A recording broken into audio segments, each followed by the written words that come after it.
আসসালামু আলাইকুম, আমি মোহাম্মদ আল-ফারুক বলছি ঢাকা, বাংলাদেশ থেকে।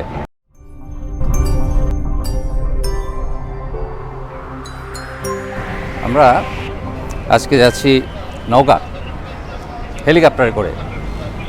আর হেলিকপ্টারে চড়া তো আলহামদুলিল্লাহ আগে পরে এক্সপিরিয়েন্স হয়েছে, কিন্তু বাংলাদেশে আমার এই প্রথম কোথাও যাওয়া হেলিকপ্টারে করে। খুবই এক্সাইটেড, এবং আরও এক্সাইটমেন্টের কারণ আছে, সেটা পরে বলবো।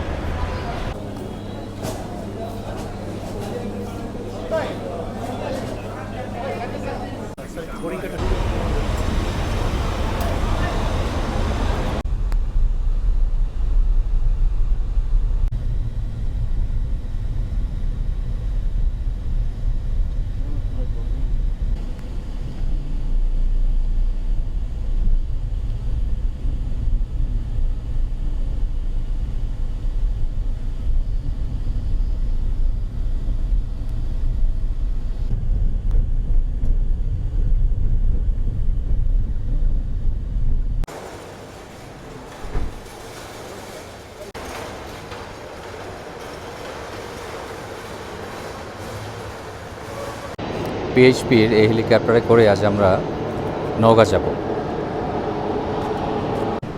ও, সারপ্রাইজটা তো হয়েই গেল। সোহেল ভাই আসবে, সোহেল ভাইয়ের সাথে আমরা যাচ্ছি আসলে নওগাঁ আজকে। এটাই ছিল সারপ্রাইজ। ছিল সারপ্রাইজটা দেবো সোহেল ভাই আসলে, কিন্তু হেলিকপ্টার দেখার পরে তো আর পিএইচপি হেলিকপ্টারের কাজেই আপনারা সব অ্যাসিউম করে নিয়েছেন। কিসের সারপ্রাইজ? রেজর্টের আপনার পিকনিক প্লাস নাইট স্টের উপরে এই প্রোগ্রামটা আমার খুব ভালো লেগেছিল। তো সোহেল ভাই চিটাগাং থেকে ফ্লাই করে এসছেন, আর আমরা এই সোহেল ভাই আমাদের সাথে মিট করবেন এখানে, এবং আমরা একসাথে ফ্লাই করব নওগাঁ এই পিএইচপির হেলিকপ্টারে। আমরা সকালে যে আবার বিকেলেই ফিরে চলে আসবো।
বাংলাদেশে আমার ফার্স্ট টাইম ফ্লাই করা হেলিকপ্টারে, তাও আবার সোহেল ভাইয়ের সাথে। থ্যাংক ইউ ভাই। আমরা এখন ফ্লাই করছি জাতীয় স্মৃতিসৌধের পাশ দিয়ে। 1971 সালের মহান মুক্তিযুদ্ধে আত্মদানকারী বীর শহীদদের স্মরণে জাতির শ্রদ্ধা নিবেদনের চিরন্তন প্রতীক জাতীয় স্মৃতিসৌধ। বাংলাদেশের রাজধানী ঢাকা থেকে ৩৫ কিলোমিটার উত্তর পশ্চিমে সাভার উপজেলায় ৪৪ হেক্টর জায়গা নিয়ে স্থাপন করা হয়েছে স্মৃতিসৌধ কমপ্লেক্স। ১৯৭১ ডিসেম্বরে সাভারের রক্তক্ষয়ী যুদ্ধ, মুক্তিযোদ্ধাদের চূড়ান্ত বিজয়, তাদের বীরত্ব ও আত্মত্যাগ স্মরণ করে স্মৃতিসৌধ সাভার নির্মাণের পরিকল্পনা নেওয়া হয়।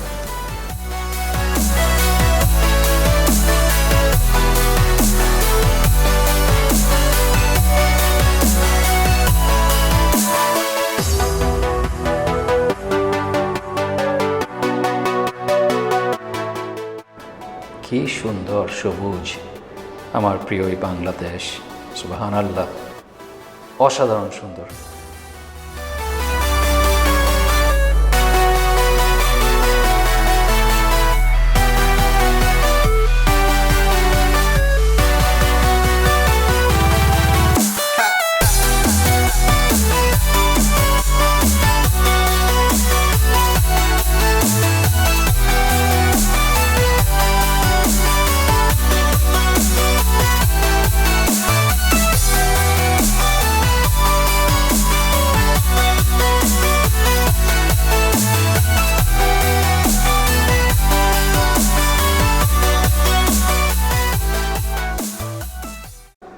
একটু পরে আমরা যমুনা নদীর উপর দিয়ে ফ্লাই করব। বাংলাদেশ অসাধারণ সুন্দর, নিচে থেকে যেই সৌন্দর্য অনুধাবন করা যায় না, যেভাবে ফ্লাই করে দেখা যায়, বিশেষ করে হেলিকপ্টার থেকে আপনি যে অল্প উঁচুতে ফ্লাই করে সমস্ত বাংলাদেশের সৌন্দর্য দেখতে পাবেন, আর কোনোভাবে কিন্তু সেটা দেখা সম্ভব নয়। আমরা এখন যাচ্ছি যমুনা নদীর উপর দিয়ে। যদিও এখন ড্রাই সিজন, পানি খুবই কম এবং চারিদিকে চর জেগে উঠেছে, কিন্তু বর্ষায় এর রূপ হবে অন্যরকম।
ফ্রেশ ফ্রুটস, রিফ্রেশমেন্টস, মাত্র কয়েক মিনিটের ফ্লাইট,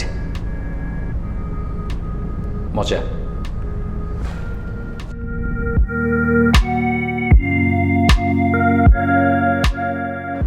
রাজশাহীর হাইওয়ে, এটাকে এখন ৮ লেনে উন্নতি করার প্রক্রিয়া চলছে, কনস্ট্রাকশন চলছে এখন।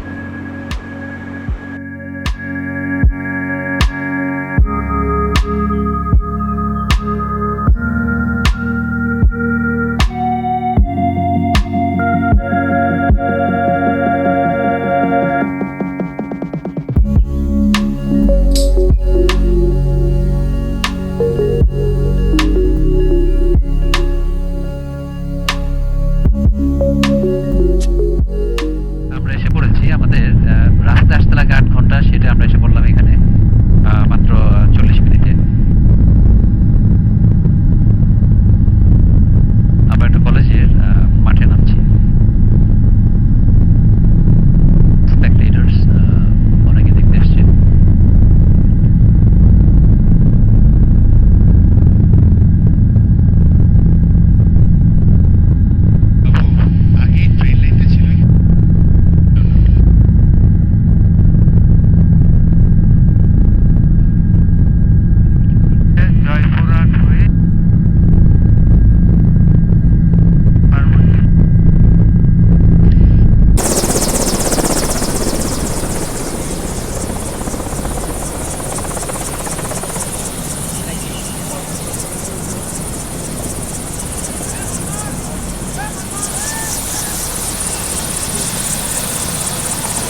সুন্দর না? Beautiful. Beautiful. এই সকল দেশের রানী কেমনে বলছে? শুধু শুধু না। এই রাস্তা আসেন।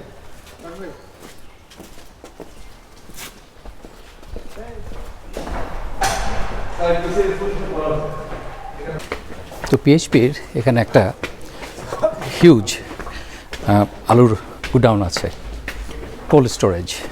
আমরা চলবে আসছেন এখানে বিজনেসে, আর আমি আসছি বেড়াতে।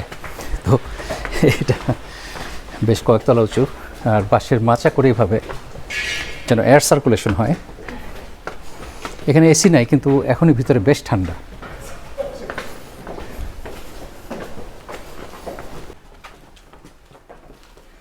ছয়তলা উঁচু, আর এখানে 40,000 টন আলু সংরক্ষণের ব্যবস্থা আছে। 40,000 বস্তা। 40,000 বস্তা, সরি, 40,000 বস্তা। কি খবর? ভালো? এই তো আর কয়েকদিন পরেই এই গোডাউন ভরে যাবে আলুর বস্তায়। দুইটা গোডাউন অ্যাকচুয়ালি পাশাপাশি। তো আমরা দেখলাম, দুইটা দেখলাম, প্রিলিমিনারি ইন্সপেকশন হলো আর কি। তো যাই হোক, ভাইয়ের কাজ করছে, আর আমি আমার বেড়াচ্ছি।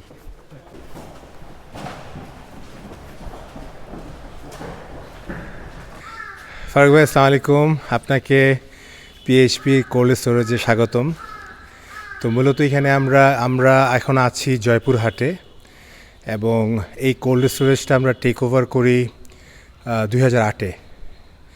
এরপর থেকে আমরা এখানে অপারেশনসে আছি, এবং এখানে আমরা 1,25,000 বস্তা আলু রাখতে পারি, পার বস্তায় 50 থেকে 60 কেজি।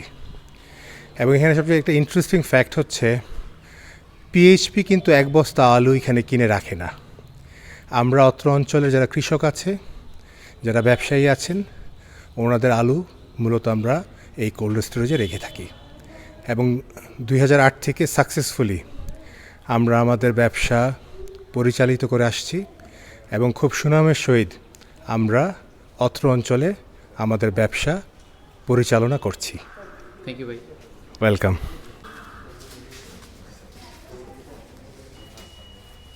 ফারুক ভাই এখানে বসেন। ফারুক ভাই, এটা কিসের মাংস? এটা গরু। আপনি এখানে বসেন। না, না, এটা গরু, এটা মুরগি। এটা মুরগি। এটা মুরগি। হ্যাঁ, আচ্ছা, এটা গরু, ডাল, সবজি। আচ্ছা, এগুলো আমাদের লাঞ্চ। থ্যাংক ইউ ভাই। লাঞ্চ ভালো ছিল। দেশি মুরগি, গরুর মাংস, ডাল, অ্যামেজিং। ভাজিটাও আমি দেখলাম, এদের যে রান্না করেছে তার রান্নার স্টাইলটা ডিফারেন্ট। এমন সব স্পাইস কম্বিনেশন ইউজ করেছে যেটা আমরা সাধারণত ইউজ করি না। যেমন ভেজিটেবলে কাবাব চিনি দিয়েছে, তারপর কিশমিশ দিয়েছে, আর অন্য স্পাইস দিয়েছে, যেটা আমাদের কম্বিনেশন না, কিন্তু খেতে মজা হয়েছিল। আর এই বাংলা শস্য ভান্ডার নওগাঁ এবছরে 2বার আমার আসা হয়ে গেল। সেকেন্ড টাইম তো অবভিয়াসলি সোহেল ভাইয়ের সৌজন্যে। আর হেলিকপ্টার রাইড অ্যামেজিং ছিল। আমরা আরও কিছুক্ষণ ঘুরে বেড়াবো এখানে।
তো আর তো লম্বা পা আমি তো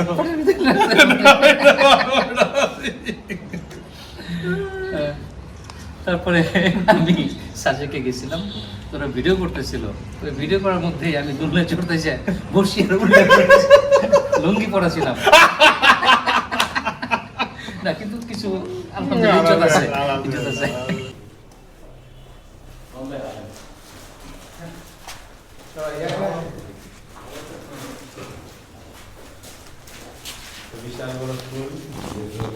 বিউটিফুল।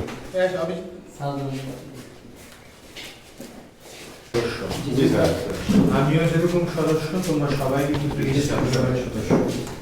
আমাদের নিষ্ঠার জায়গাটুকু যাতে সবসময় অটুট থাকে, আমরা যাতে মনে প্রাণে ধ্যানে জ্ঞানে পিএইচপিকে ওন করি এবং পিএইচপির জন্য আমরা কাজ করি। পাশাপাশি আমরা অত্র অঞ্চলে যে সুনামটা আমরা অর্জন করেছি এটা আমাদের ধরে রাখতে হবে। এবং আমার প্রত্যাশা এই সিজনে সবকিছু ঠিকঠাক থাকলে 15 দিনের মধ্যে যাতে আমাদের কোল্ড স্টোরেজ,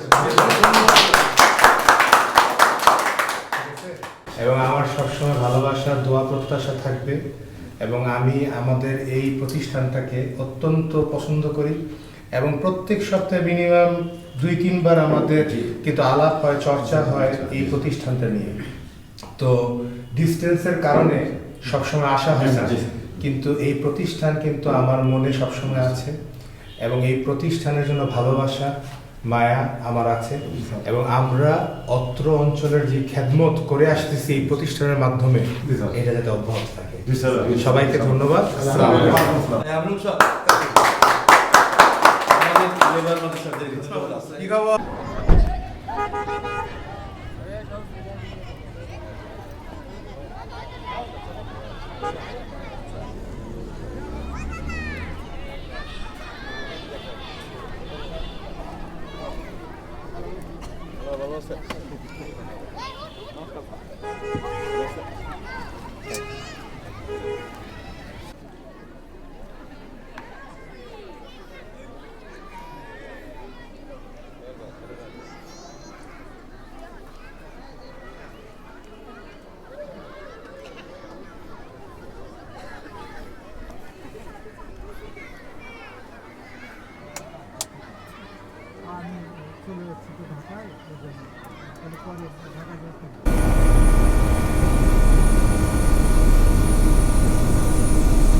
ভাই আপনাকে অনেক ধন্যবাদ।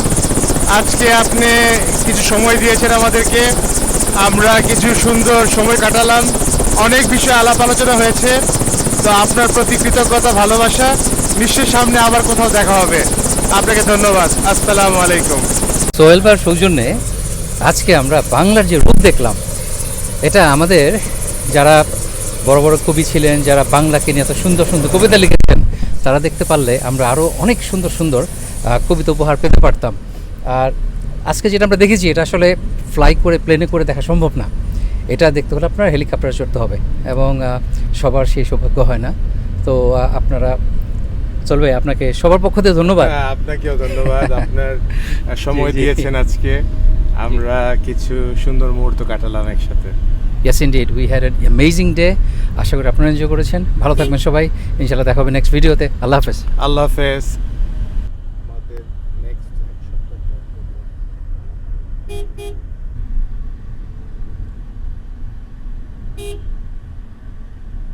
করবে তো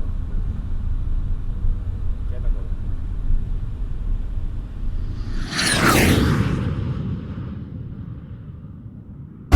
দুই বাসের মারামারি, ড্রাইভারের সাথে